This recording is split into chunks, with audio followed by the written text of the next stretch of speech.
2013 at this very same venue. There is your surprise, and I'm sure he's going to give us a little shoot. Come on, yeah. Congratulations, Liam. Are you pleased with your start to this year's Supercross? Yes and no. Obviously, amazing to win. That's the biggest thing. But the lap wasn't exactly what I wanted. But I thought it was difficult. The first time this year that I've raced, with a full house. But then also, it was a big break. 5 hours from when I last rode the track until getting out and doing, a lap that lasts less than 30 seconds. It's a big ask when the track's as fast and as technical as this one. So. You make small mistakes, and that's all I was talking about. I made a small mistake down the second straight and down the third straight, and it might not seem like a big deal to people in the stands, and but I know this track well, and I go over everything with a fine tooth comb, and so does my coach. So we know that we made a few mistakes, but ultimately it was about coming out and winning, and to be able to do that was amazing. You mentioned it was a very fast lap, but you mentioned you still had a few things that you were unhappy with. Yeah. And obviously you won both events here last year, and you're going to be riding in the World Champions jersey tomorrow. How do you approach trying to replicate that kind of success?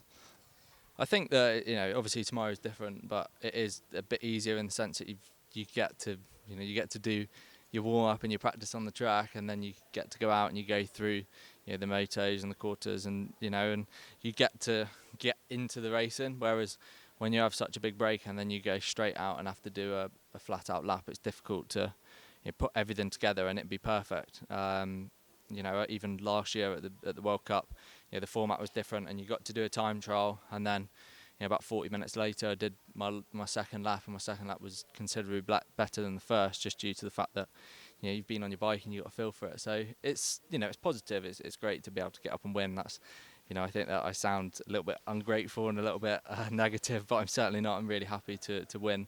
But I guess I like things to be as good as they can be, or as best as they can be. And today I know that I made a few mistakes, but I'm thankful that it didn't cost me the win. Mentally, do you approach it differently, being the world champion? And do you expect any more respect from the other riders tomorrow? No way. I think that all it does is put a target on your back, and it certainly made me work. I wouldn't say harder, but it certainly made it easier for me to get up and get some work done over the winter, because I know that when you're world champion, there is a target on your back. So I'm just looking forward to going out and racing, and I've done the work required to put me in contention. So just go and race. Well, congratulations, and best of luck for tomorrow. Thank you very much. Thanks. Cheers. Well